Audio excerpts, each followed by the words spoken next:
So that's what it looks like from up here. Thank you, Ed. I'm actually 6'2", but that's just my IQ.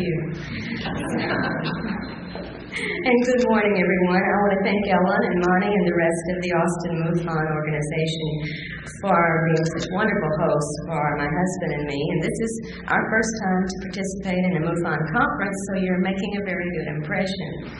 I am very pleased to be able to speak with you today, especially as the first speaker, because after this I can really relax and enjoy the rest of the conference. The topic of my presentation is the alien-human abduction agenda, and I think it's such an important one I'm ready just to jump right in, but I think there are a few of you who may wonder who I am and why I'm up here, so perhaps I ought to introduce myself. I'm an abductee. And I use that term because I have been forcibly taken and controlled by non-human entities, which makes this an alien abductee situation. Now, some of you may know about the experiences my family and I have endured. I've recorded those in Into the Fringe, which Berkeley published in 1992. And it focuses most intensely on the period from 1987 through 1990, when we were forced to become consciously aware of the alien encounters that we've been having ever since childhood. And it also relates much of what we learned about earlier encounters through a lengthy investigation in conjunction with the researcher Barbara Bartlett. But I did have a life before Fringe that was very happy, very fulfilling, and I think reasonably normal considering the fact that I came of age in the 1960s and the hippie generation. I do have a provocative little theory about the relationship of the hippie generation to the abduction phenomenon, but I think that's going to have to wait for another presentation. In my 20s, I traveled around the world, and yes, I did it with a backpack. I married, I had a son, and I managed to earn a couple of degrees along the way. I got a bachelor's in English from California State University in Sacramento. And I received and I know this sounds a little strange, but I received a master's in American Studies from the University in Nottingham, England. They have a different view. It was a very unusual course. In my 30s, I settled down a little bit more, and I continued to raise my son. I also managed to earn a PhD in English while teaching college for 12 years. My son is now grown. He holds a master's in physics. He's married and raising his first child, so there is sweet revenge in this world. My husband and I was divorced and remarried in the late 1970s. My husband and I have moved in the last 3 years to rural Arkansas, where we live deep in the woods on a mountainside near the Arkansas River.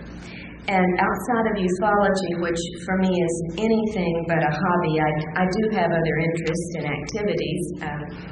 I love visiting with my grandchild. I study the usefulness of the wild plants that grow on the mountainside where we live. I have a great deal of fun playing with my chihuahuas, and I enjoy the music and the concerts of Bruce Springsteen. So I do have some other interests here. Old hippies never give up their hobbies, you know. I quit teaching college in 1991, and since then have devoted, as was mentioned earlier, all of my efforts to abduction research, and beginning first in conjunction with Barbara Bartlett when I was in Texas, looking into reports in the Texas-Oklahoma area, and then later independently, researching cases around the country. My most recent work is reported in the new book, Taken, that was referred to also earlier, that was published this past April by Keltworks. And I hope we will, by the time I'm through talking, understand all of the connotations that I imply with the title, Taken. It is not just the abduction aspect that I'm talking about. As both an abductee and a researcher into other people's experiences, I feel that I have a somewhat expanded context or knowledge of this phenomenon. My own experiences have taught me many things about the nature of alien activity. But that insight has been greatly expanded by the context of so many other reports I've been able to study, and it has helped me to see well beyond the limits of the individual experience. If we judge the entire phenomenon only by our personal experiences, we're going to get a very distorted view. The context, the patterns, the unique elements as well as the similar elements are all very important for us to have a chance of a glimmer of understanding what may be behind this phenomenon. Yet even having been through these things, lived with people who've been through these things, and studied literally hundreds of personal and first-hand reports about these activities, I know very little about the alien agenda behind this activity.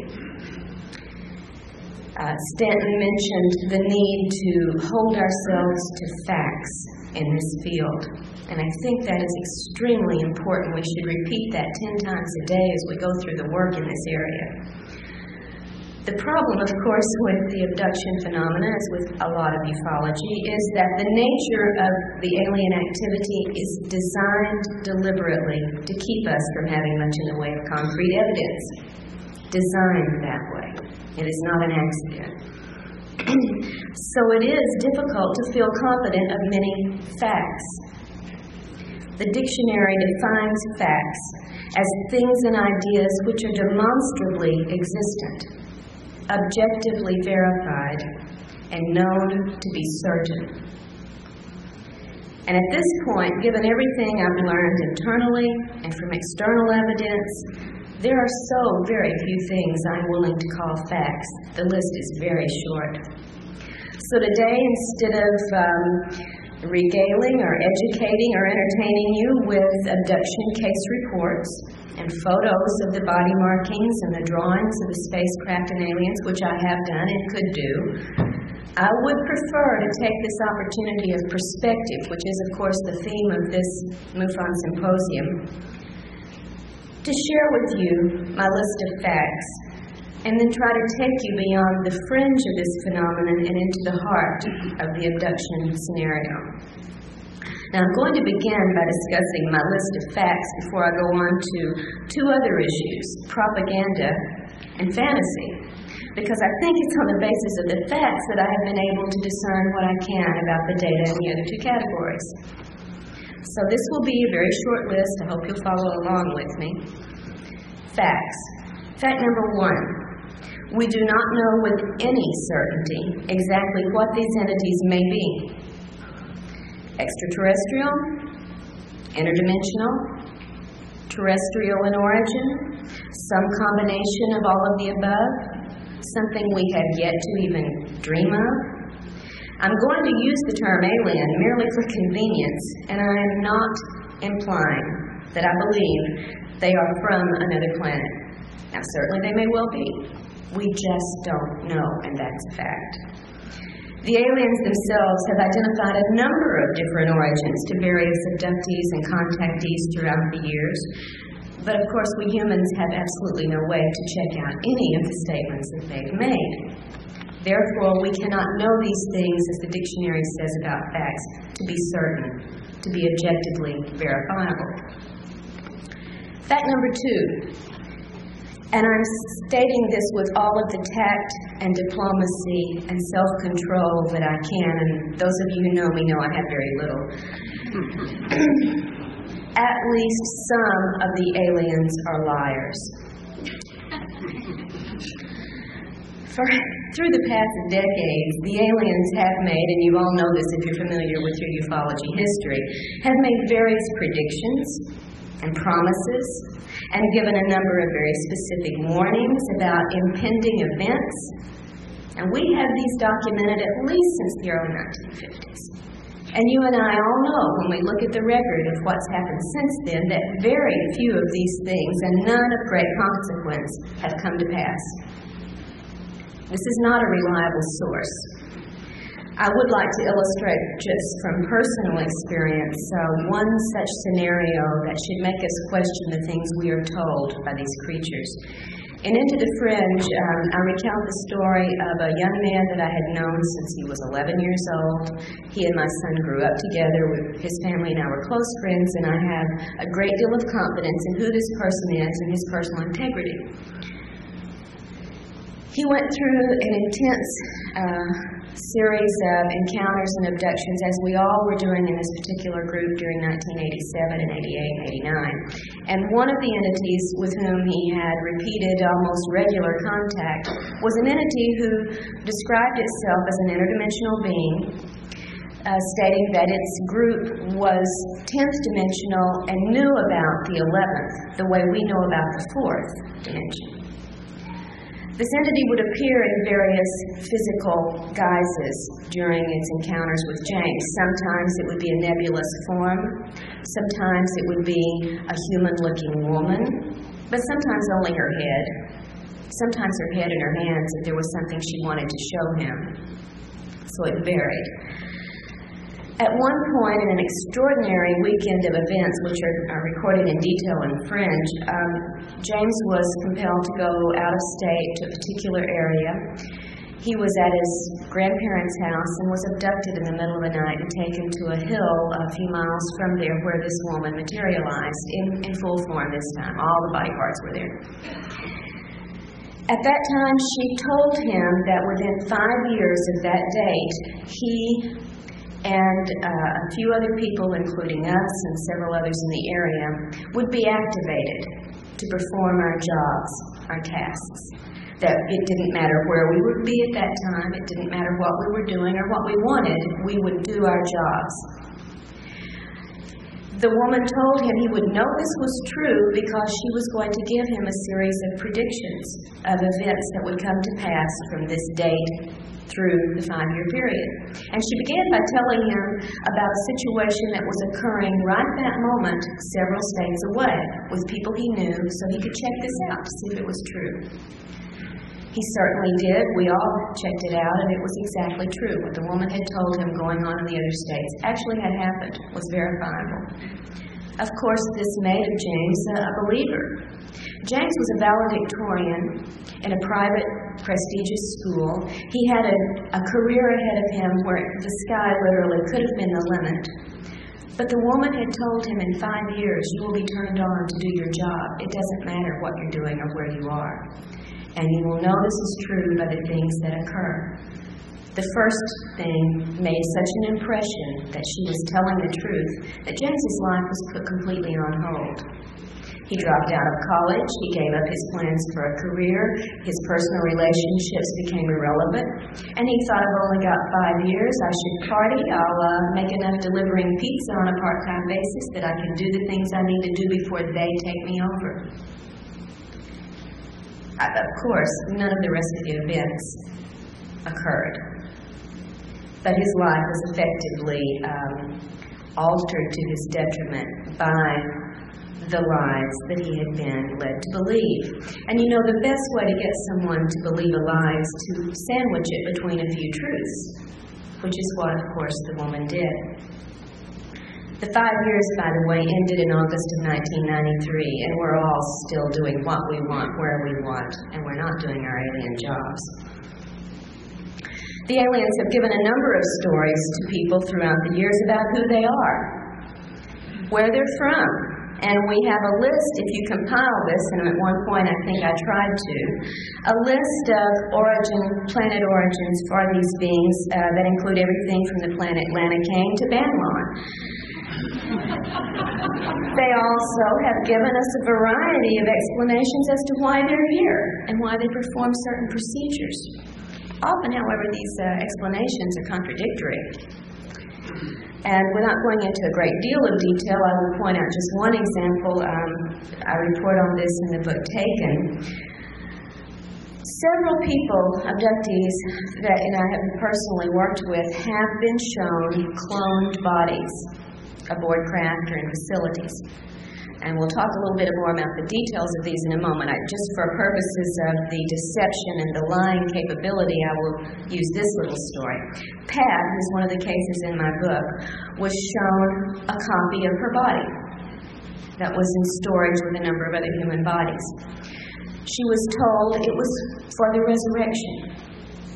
And if you know your Bibles, you know when the resurrection comes, we will all get new bodies. Pat was raised in a very simple Christian fundamentalist background. The aliens, throughout their encounters with Pat and her family, had used the religious symbolism to bond with the family and to instill confidence in them. They'd even had Jesus beam into the room at one point when the Grays were abducting the grandmother and say, "It's okay, they're with me." Pat was told that this body, this cloned copy, would be her new body for the resurrection, and this was extremely moving and religious for this woman. However, another woman, also reported on in the book, was shown a copy of her new body in an entirely different scenario, of course, and was told, in fact, if she didn't cooperate with the agenda the aliens had picked out for her, she could be replaced with that body and nobody'd ever notice the difference.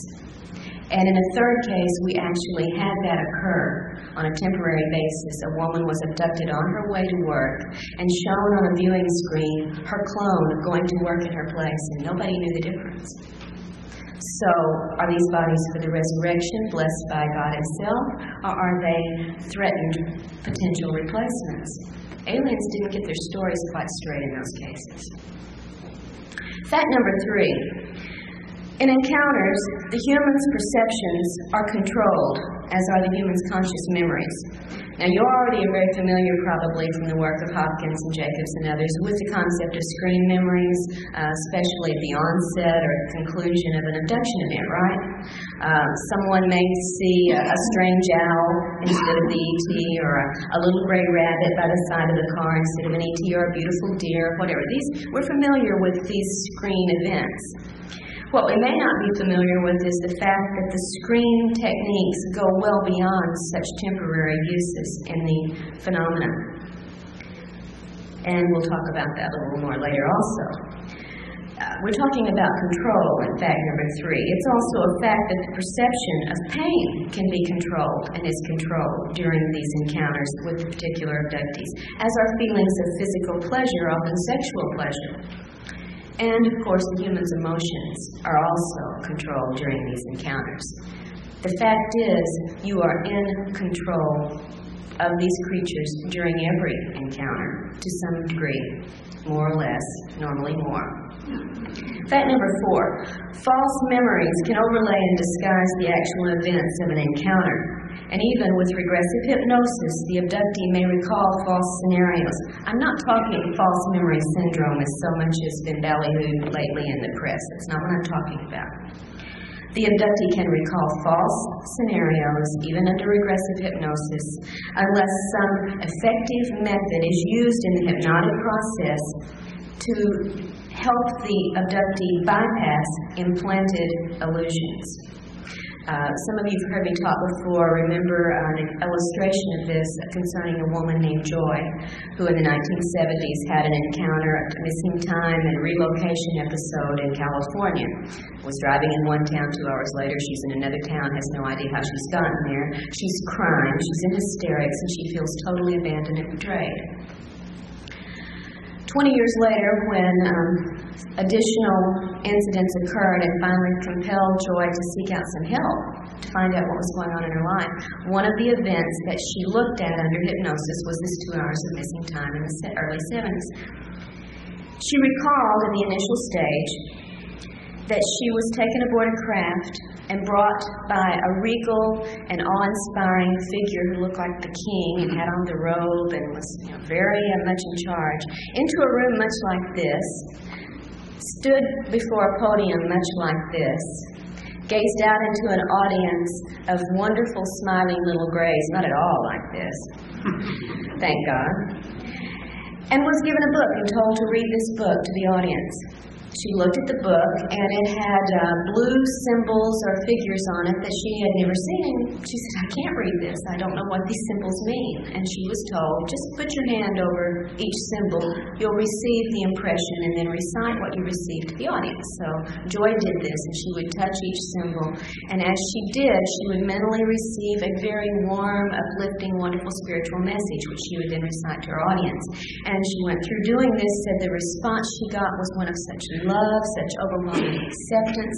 She was really awestruck by the experience. When the hypnotist asked her to move forward, there was a jump, a gap in her story, and suddenly she's back in the car, crying, hysterical, and feeling very abandoned and betrayed. Now, as you know, that doesn't match up. There's a discrepancy between the emotional state she was in the car and this wonderful, awe-inspiring spiritual experience she had recalled. I think you'll agree they don't match up. The hypnotist noticed the gap, and asked Joy to first program her mental computer to perceive only the truth, and second, to back up to maybe 5 or 10 minutes before she was in the car. When she did, Joy found herself in an extraordinarily different situation. She wasn't reading a book to a loving and warm audience. She was naked, suspended in a beam or tube of light, being poked and prodded by a group of aliens who were using her much as a biological chart to explain, as we might to students, this is what this part does, this is what that is. And then she was put on a table, tilted at an angle, and was forced to endure some sexual intrusions. At this point, Joy, who could not move or talk, was mentally screaming to God and to Jesus, with whom she had very great faith, to help her, to save her, to make this stop. And when it didn't, and when she went through this for an extended period of time before being returned to her car, Joy came back a changed person. Abandoned and betrayed, she felt by her God. Although she had no conscious memory of this event immediately upon her return, it changed everything in her life for 20 years. Her religion, her sexual orientation, everything about the woman. But without having the programming and help under hypnosis to see past illusion and perceive only the truth, Joy would have been one of those persons telling you how wonderful it was to be with the great alien brothers. She would have never known why the trauma and the after effects she carried for 20 years existed. Fact number 4 on my list is fact number 5. Given all that I've said so far, it is effectively a fact that abductees like myself and so many of you, while we report our experiences honestly and sincerely, we are really reporting alien-controlled information to the research community. As abductees, our situation is this: we can see the aliens, but we can't believe them. And we can't believe what we see them do. And I know this from personal experience as well as from a number of other investigative situations with very honest, very sincere people who are telling you, just as I have told and others have told you, what we honestly perceived as happening. We're being honest, but the illusions and false memories and distortions and controlled perceptions and emotions and responses that we had do not accurately reflect always what we really went through. Fact number 6, there's a serious element of human involvement in the abduction phenomenon, in addition, of course, to the very real alien participation. You all know, of course, about many abductees, reports of being monitored, harassed by human agents of some sort, cases of phone intervention, mail intervention, helicopter surveillance, etc. And I wish I had an hour just to talk about the human side of this phenomenon, which of course I don't. Now, in Into the Fringe, for instance, I did report about my husband's abduction and interrogation and threats by the military group in 1988. Similar, at the time, I had never heard of such a thing, and I found it even more disturbing than the alien encounters. Similar reports, though, have been made by a number of other abductees, some of whom I'm sure you're familiar with, such as Leah Haley's case, Alicia Davison in California, and some of you may be surprised to know Debbie Jordan. And part of her experiences reported a very similar human abduction and interrogation. It just never quite made it into print for some reason. In Taken, there are 4 more accounts of women whose lives have been intruded upon by what seems to be military human forces. And although I'm not at liberty, as so many of us aren't in this field where confidentiality is everything, to present to you the hard evidence that we have been able to gather in some of these cases, I am convinced by the evidence that we do have in a number of these cases, it's not an alien illusion of military. We've got names, dates, places, bases. It's real. Fact number 7. Whatever else it may be, the abduction agenda involves quite physical aims and procedures that tend to belie the idea of a primarily spiritual motivation on the alien's part. And much of what we see in these procedures goes well beyond the alleged aim of a crossbreeding program. If you think the aliens are only interested in making hybrid babies, then I invite you to figure out what these following procedures have to do with the process.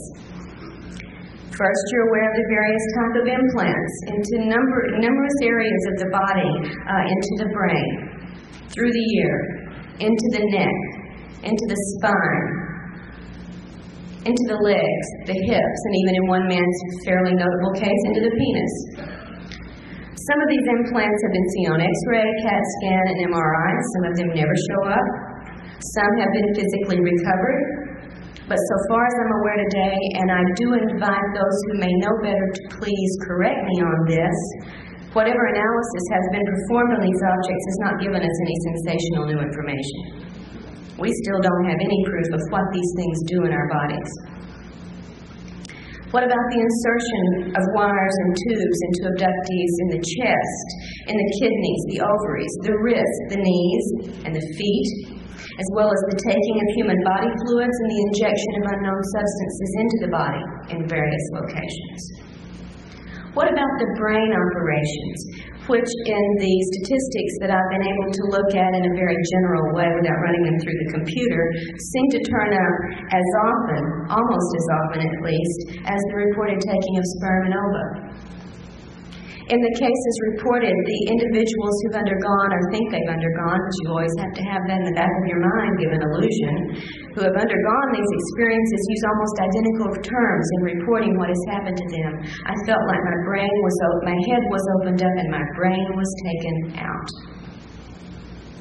What about the deliberate pain experiments meant to produce levels of pain in the abductees, apparently for the measurement, study, or pleasure of the aliens who are observing them? I reported on one of these with James in Into the Fringe. He was put through an extraordinarily torturous and traumatic experience, having holes drilled in a row through the top of his head. He received an apology for this. Sorry, but we had to do it. But no explanation for why he had to do it. And most people are not given an explanation. What about the other bizarre tests and procedures that are reported time and time again? Abductees immersed in water or some liquid in which they've been forced to breathe the liquid. I think Hawkins and Jacobs have made this fairly well known to you. They now include it as one of the standard procedures. What does this have to do with crossbreeding? Are being forced to eat or drink unknown substances that then produce a variety of after effects on the abductees. Angie, reported on in Taken, was given a bitter red liquid to drink, passed out immediately, and came to in a very passive, hypnotic state in which she then went through an interrogation with a number of people. Ted Rice, another case that I've been working on for a couple of years, as a child was given a pill to eat or swallow that then produced on the 10-year-old boy the effects of an aphrodisiac.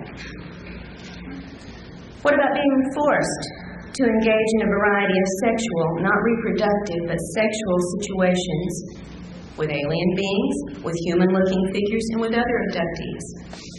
Frequently, the alien sexual activities are reported to be carried out by reptoid-looking beings, but not always. We've got reports of gray sex, hybrid sex, and Nordic sex, among others. And just as in one of Hopkins' recently reported scenarios, I think it was on television last year on ascites. I describe in Taken how Lisa, one of the abductees reported on here, was forced to have sex with another abductee in one of her encounters. It was an extremely poignant situation after the fact. The man told her, apologized to her, told her how sorry he was that he was being forced to do this to her. He said, "They've been taking me since childhood. I don't know how to stop it." And he gave her his full name. That's all he had in his control to do. What about the cloning? I mentioned this earlier. And I'm not talking about just the potential and I think very evidentially supported idea that the little gray workers you're also familiar with, like the little guy down here on the floor, are cloned, produced, manufactured like, we do Fords, Chevys. Not just this kind of cloning of the same sort of creatures to go out and do the work, but also the cloning of human bodies, which, as I said, have been shown to abductees. Sometimes they match and are identical to the human in the situation. Sometimes they're just a bunch of identical bodies, inert, adult bodies. In one case, a man was taken to a facility in which he saw a room in which there were about 40 inert human bodies, 20 male, 20 female. The males were all identical to each other. The females were identical to each other, and they were beautiful, blonde, healthy specimens. What do these things have to do, is what I've asked you to think about, with the crossbreeding agenda? Fact number 8. All of the things that I've described to you so far are part of the aliens' physical aims and procedures. But that isn't all there is to their motivations. The agenda also involves the long-term psychological programming of the abductee. It targets, among other concepts, our social and personal relationships, our sexuality, our political ideas, and our religious and spiritual concerns. For instance, many of us, through our experiences, and I think I could get a show of hands on this, are made to be highly suspicious of our government, now perhaps with good reason. And in general, we become less trusting and intimate with people outside of this field, and very paranoid often of people within this field. As one of the women in the book, Jane, in Taken, has said, the aliens had fostered in her mind a mistrust of the government. Certainly it has changed most abductees' spiritual concerns and social agenda. With Pat, also reported on in Taken, the aliens, as I mentioned earlier, used a religious approach in their contacts with her, telling her very early on that they were angels, but, as they said, not as you've been taught. And they even had Jesus, as I said, appear in her bedroom to give us okay for a subsequent multiple family abduction event that occurred that night. Pat told me about this as her brother and sister, who also remembered the event, and said that Jesus had blonde hair and blue eyes and was very beautiful and wonderful. And I pointed out that this is physically inconsistent with the historical Jesus that we know about from the Bible. He certainly probably didn't have blonde hair and blue eyes. And Pat could only say, well, this one did. On socio-political terms, abductees often find themselves obsessively interested in ecology, animal rights, globalism. But I've yet to see the really hard evidence, other than the ecological side of this, that this is a result of alien programming, or a response, a human response to our own experiences, which tend, when one goes through trauma, to make one much more empathetic to others going through trauma. On more personal terms, abductees often go through specifically sexual obsessions, dysfunction, and compulsions. Now, because of the personal nature of sexual situations, I'm sure that so many of these reports I wish we had available to us are not well known in the abduction data body, such as other things like sperm gathering, ova gathering, fetal extractions, baby presentations, and so on. Now, I know those two are very intimate and very personal scenarios, but it seems that we humans are even more sensitive about our sexuality. And if you've ever known someone who's had a sexual assault, no matter how traumatic, unwelcome, intrusive, and criminal the event may have been, the person tends to carry without a lot of help to get over it, a sense of shame and responsibility. This is also true for abductees. In private, although these reports are not often made public, in private, abductees have reported not only straightforward sexual encounters during abductions, as I mentioned earlier, but also the aftermath of such encounters on their lives. You might be surprised, and again you might not be, to know how many abductees report obsessions or compulsive masturbation after their experiences that they do not have control over. Overwhelming sexual appetites. Conversely, the loss of all sexual appetite or the fear of sex, as well as sexual obsessions with people the abductees normally would never be attracted to. Fact number 9. With their advanced technology, the aliens can create virtual reality scenarios that are usually absolutely real to the perceptions of the targeted abductee. Now, such capabilities have often been theorized and hypothesized and discussed in this field, but for me, they were confirmed in an extraordinary case, multiple case, that I have helped research for the last couple of years, involving an abductee named Ted Rice. This is the one story I do intend to tell in detail before going on. In the early 1990s, Ted was in Florida visiting an old friend named Marie, and she had also invited a third friend, a woman named Frances, as a house guest. Ted was in one room. Marie and Frances went to bed in twin beds in the other room. Shortly after going to bed, Ted heard his hostess Marie screaming, "Ted, come here quick." And he hopped up out of bed, ran down the hallway, and as he approached the other bedroom, he could see a blue glow coming through the open bedroom doorway. When he walked inside, he saw a very strange situation. His host, Marie, was pinned as far away, up against the wall, as far away from the bed area as she could, staring fixed at one of the twin beds in which Frances was still lying. The bed was surrounded by a large, spherical, blue energy field of some sort, through which little lights seemed to dart and move. Frances was raised in a slightly raised position just as she had been starting to sit up in the bed and had been paralyzed in that position. Ted and Marie yelled at her, "Are you in pain? Can we help you? What's wrong?" She could barely hear them, and when she did answer them, they could barely hear her. This is in a small bedroom. She, for several minutes, they observed, was carrying on a conversation with the ceiling. And then a few minutes later, she was carrying on a conversation with the foot of her bed. A few more minutes passed, and the sphere of electrical energy disappeared, and Frances was able to move again.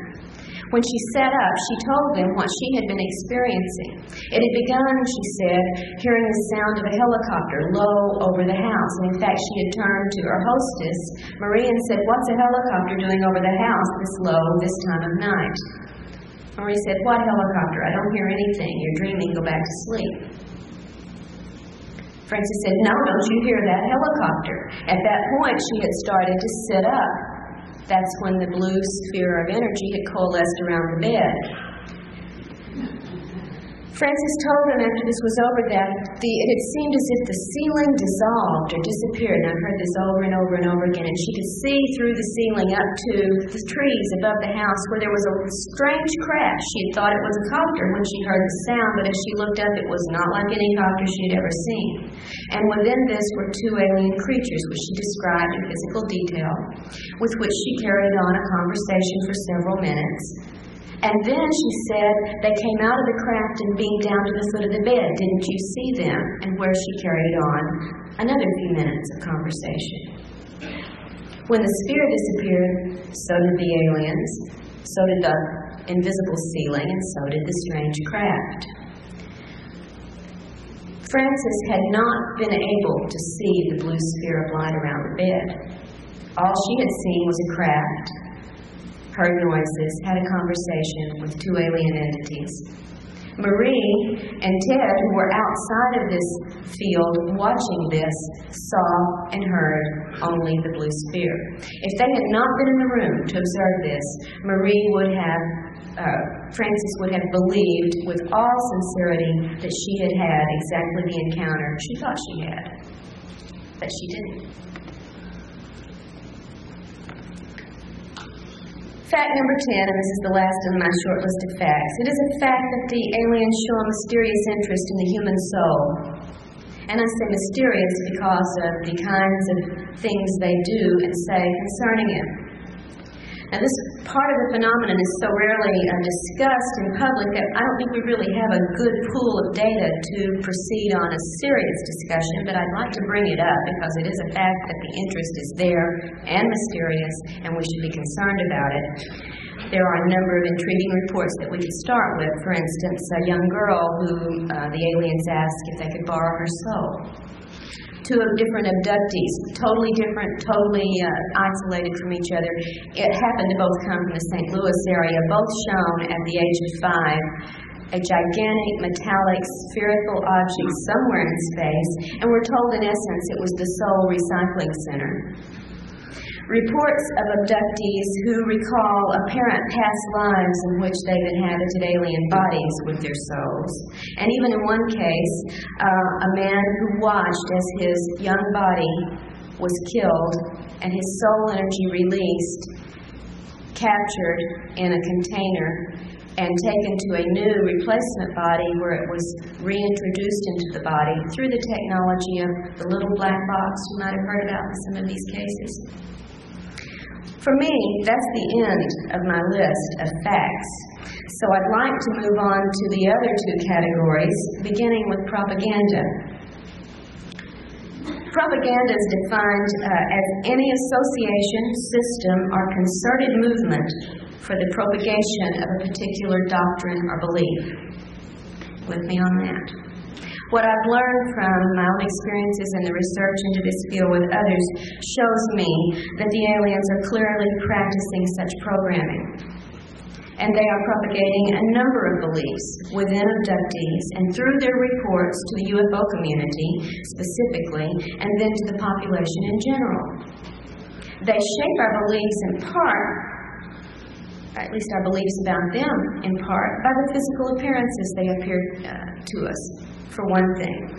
And through the virtual reality capabilities that I just described to you, they can and do give us any illusion they choose during abduction scenarios.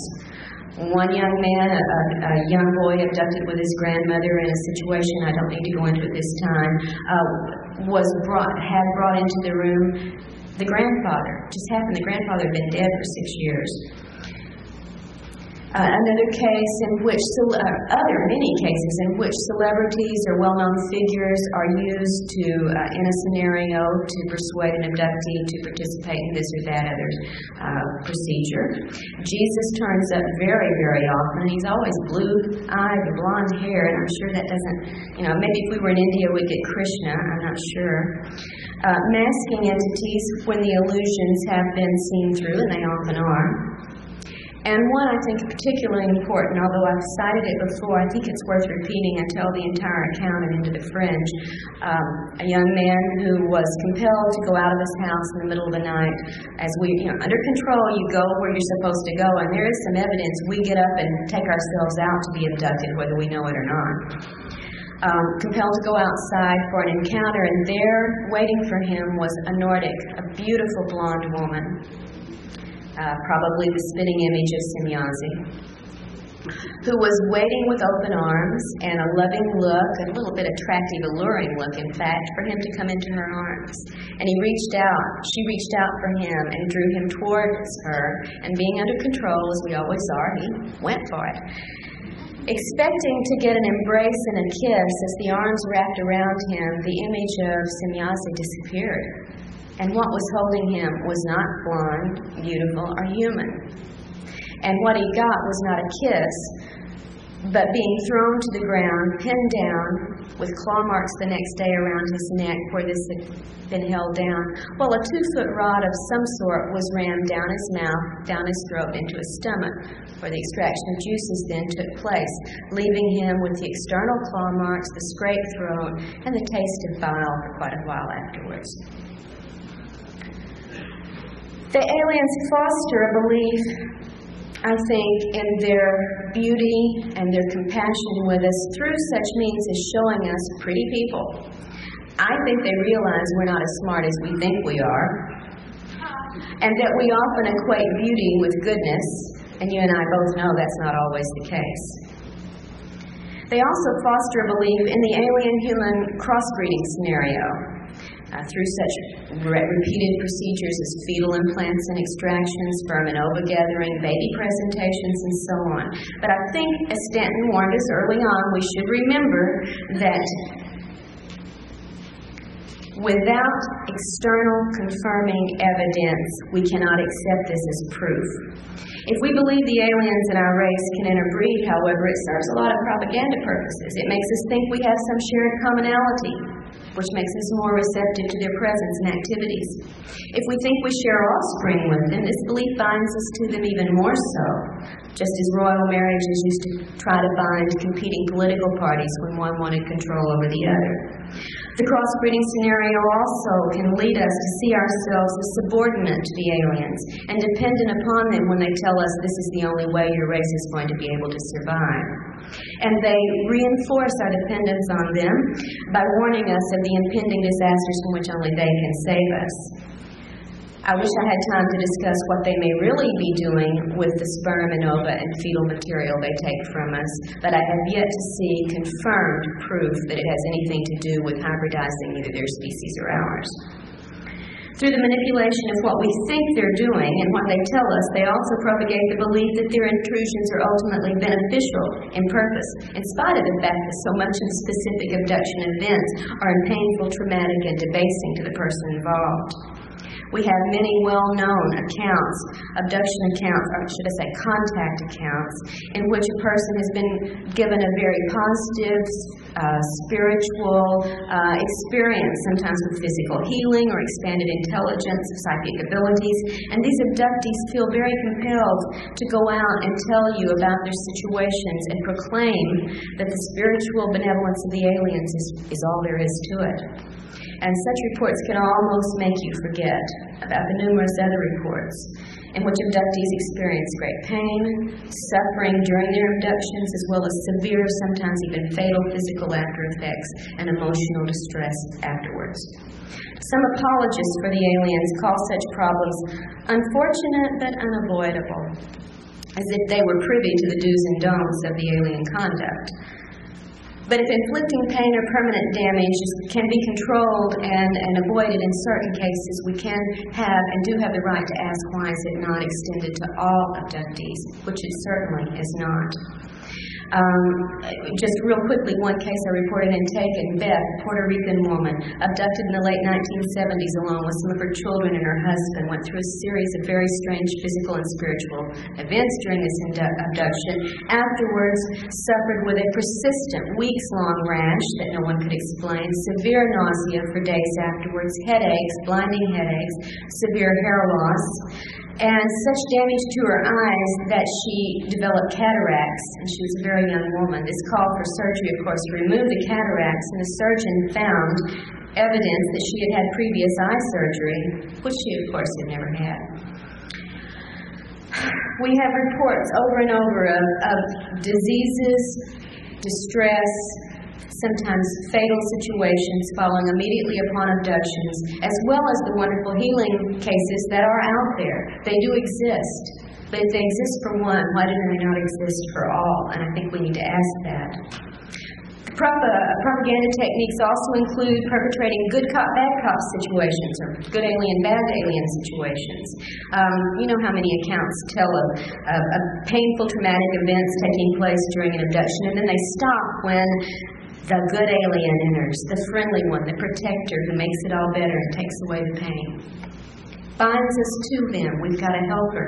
Reminds me of what goes on in some of the abduction and hostage situations we've been familiar with over the years. These things tend to instill in the abductee a sense of awe, a sense of fear, a sense of vulnerability, and in a very, very strange way, a sense of bonding and identification through that protector alien figure, making us subordinate and vulnerable in our relations with them. The aliens start early in the abductee's life to instill notions that the abductee somehow belongs to the aliens, is alien property, sometimes telling children, as they told me, that they are the parents, that the human parents are not the real parents, that we are their possession. Aliens say they have the right to do the things they do to us. They never show us, however, the warrant for that right. They foster our belief in the crossbreeding agenda. And if all we had to go on was the data related to this, that would be a very acceptable theory. But I hope I've made clear to you by what I've presented heretofore, that's certainly not all there is to the phenomenon. In a handful of cases, well, I don't have time, we're coming to a limit here, abductees have even seen these wonderful hybrid fetuses that are supposedly going to either save their race or our race, depending on which alien you're talking to at the time, deliberately destroyed. In one case, blended up as we would do a milkshake, and when the woman, in great distress, protested this, was told, in effect, by the alien, "Don't get so excited, it wasn't really alive anyway, and don't worry, we won't waste any of the physical material." I wish I could go into a series of other reports along this line that bring block after block of evidence upon which to build the idea that we should not accept hybridizing and crossbreeding as the agenda. But again, time is of the essence. Programming also occurs with the sexual scenarios that are carried out. And again, without getting into the details, they are mostly reported by abductees to be invasive, unwelcome, and traumatic, having after effects on the sexuality of that person, sometimes for years afterwards. There are a lot of details we could discuss, maybe during question and answers we can. In general, alien propaganda seems designed to promote the superiority, the proprietary nature, and the benevolent status of the aliens and the subordinate dependent position of humanity.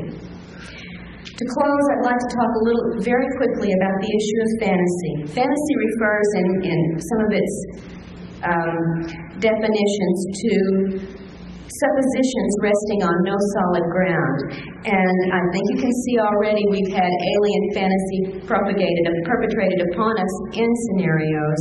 I think more disturbing sometimes is the fact that there's come to be such a strong element of fantasy or fantastic thinking in the abduction research community, so that we've made the mistake of basing our theories and ideas and responses upon what is essentially alien-controlled reports from abductees that cannot be taken at face value, even by those of us who go through them. These have led to fantastic theories, those with no basis on solid evidence. And you and I have heard many of these statements made to the point where it's divided the community into a point where we now refer to camps of opinions, as if the soldiers on one side of the field are getting ready to take on the soldiers on the other. And this is not the way it should be. We base our theories on fantasy, and we're never going to find the truth. I wish I could end with this reply to one of the statements I consider fantasy-oriented. The aliens must be benevolent because they have the ability to conquer us, and they haven't invaded us. If they wanted to conquer us, they could. Therefore, they must be our friends. And my reply first is, every time a person is abducted, there is an invasion.